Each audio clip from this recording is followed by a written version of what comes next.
Na manhã do dia 13 de outubro de 1884, o Papa Leão XIII, após celebrar a missa, assistia uma outra missa em ação de graças, como era o seu costume. De repente, ele ficou como que em êxtase e, mudando-se de cor, ficando pálido, ele se deteve por alguns minutos numa visão. Depois, levantou-se dali e se dirigiu ao seu escritório privado. Os seus assistentes vieram até ele, perguntando o que havia acontecido e se ele precisava de alguma coisa, mas ele simplesmente se recolheu em silêncio, com um semblante de preocupação. Meia hora depois, ele chama o secretário da Congregação dos Ritos e lhe entrega uma folha de papel que continha esta oração a São Miguel Arcanjo. São Miguel Arcanjo, defendei-nos no combate, cobri-nos com vosso escudo contra os embustes e ciladas do demônio. Subjugue o Deus, instantemente o pedimos, e vós, príncipe da milícia celeste, pelo divino poder, precipitai no inferno a Satanás e aos outros espíritos malignos que andam pelo mundo para perder as almas. Amém. O Papa mandou imprimir esta oração e enviar para todos os bispos do mundo, pedindo que ela fosse rezada em todos os lugares depois de cada Santa Missa. Durante a sua visão, Leão XIII tinha ouvido duas pessoas discutirem, uma com voz suave e outra com uma voz carregada de ódio. A voz que estava carregada com ódio dizia: eu posso destruir a tua igreja. Para isso só preciso de mais tempo e de mais poder. Enquanto que a voz suave respondeu: quanto tempo e quanto poder?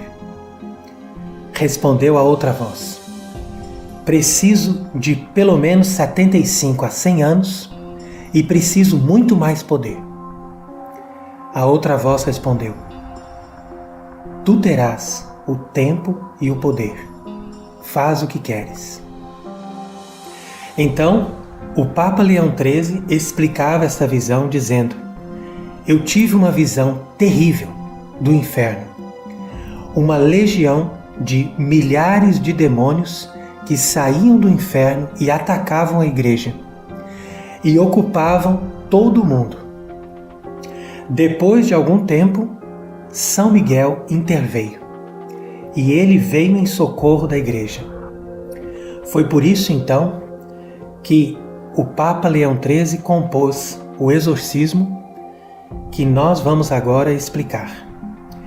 Ele queria que esse exorcismo fosse recitado por todos os fiéis para preservar a sociedade, as famílias e a igreja de forma especial desses ataques que os demônios estariam fazendo a partir daquele tempo contra a igreja de Deus. Queridos irmãos, queridas irmãs, hoje nós nos propomos a explicar aqui o texto do exorcismo que foi composto pelo Papa Leão XIII e que ele mesmo escreveu assim que ele teve aquela visão do inferno e que ele escutou aquela discussão entre Cristo e o diabo. Então, antes de nós entendermos esse exorcismo, nós temos que entender o contexto no qual ele foi escrito.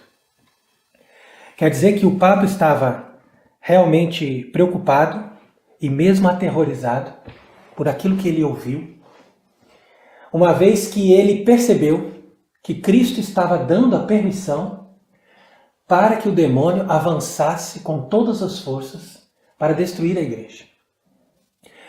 Então é interessante a gente entender isso porque normalmente nós não entendemos bem por que Deus dá permissão para o demônio de agir. Então esse é um ponto importante para nosso entendimento. Por que o inimigo tem liberdade de agir, seja na nossa vida pessoal, seja na nossa família, seja na sociedade ou mesmo na igreja. Então esse é um mistério de Deus. Nós temos que entender de dois sentidos. O demônio, ele age pela permissão de Deus, por castigo. Então Deus permite isso para nos castigar, que nós merecemos, e também para nos provar. Então, na lógica do castigo é por causa dos nossos pecados. Na lógica da provação é em vista de uma purificação que Deus quer atingir ali e de um grau maior que nós devemos atingir na nossa vida pessoal ou na própria vida da igreja como um todo. Uma vez que nós entendemos isso, nós vamos perceber por que Cristo permitiu ao demônio, naquela ocasião, em 1884, que o demônio tivesse mais poder e mais tempo para atacar a igreja. Então Cristo deu para ele 100 anos, e se nós formos calcular, depois de 100 anos dessa visão, nós estamos em 1984. 1984 é exatamente o título daquele livro escrito por George Orwell, e é também considerada uma data que os iniciados nas sociedades secretas e aqueles também que são adeptos da nova era consideram como entrada do reino de Lúcifer. Então preste bem atenção nisso. Quer dizer que o demônio teve 100 anos para agir e para conquistar tudo que ele podia conquistar para iniciar o seu reino. E uma vez que ele inicia o seu reino a partir dessa data de 1984, ele vai, ainda no decorrer de mais 40 ou 50 anos, estabelecer e consolidar o seu reino na Terra, que é o que nós chamamos de nova ordem mundial. Interessante também observar que foi justamente em 1983 que se concluiu todo o processo de reforma, transformando a Igreja Católica numa nova igreja, na medida que o último passo desse processo era a edição de um novo Código de Direito Canônico, que foi feito em 1983. Então quer dizer que a partir daquela data, nós já tínhamos uma nova igreja, com uma nova doutrina, com uma nova liturgia, com uma nova lei canônica e, portanto, com uma nova disciplina. Então você veja aí que tudo isso faz sentido e que tudo isso tem realmente uma repercussão na nossa vida e na vida do mundo. E quando nós entramos no texto do exorcismo, nós vamos aqui perceber qual era a intenção do Papa Leão XIII ao publicar esse exorcismo que nós temos aqui.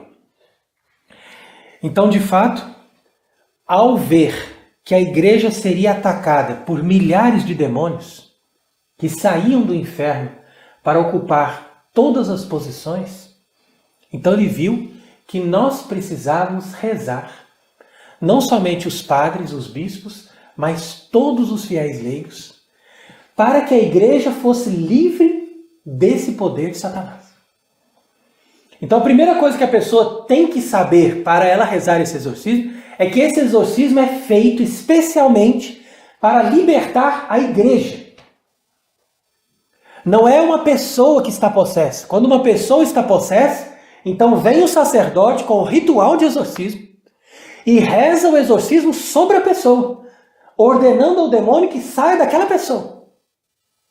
Entretanto, nesse exorcismo, nós ordenamos ao demônio que saia da igreja. Então, é preciso considerar que, a partir desse momento de 1884, o Papa Leão XIII considera que o demônio já está dentro da igreja. E ele pede para todos os fiéis recitarem esse exorcismo, a fim de que cada um de nós, em forma de oração, possamos ajudar a igreja a se libertar dessa perturbação e desse poder que Satanás adquiriu dentro dela. E quando nós falamos de um poder de Satanás dentro da igreja, nós falamos também do poder que o demônio tem dentro das nossas famílias e da sociedade. Porque nas famílias e na sociedade cristã está presente a Igreja de Cristo. E ali onde está presente a Igreja de Cristo, está também a influência de Satanás para destruir a obra de Cristo.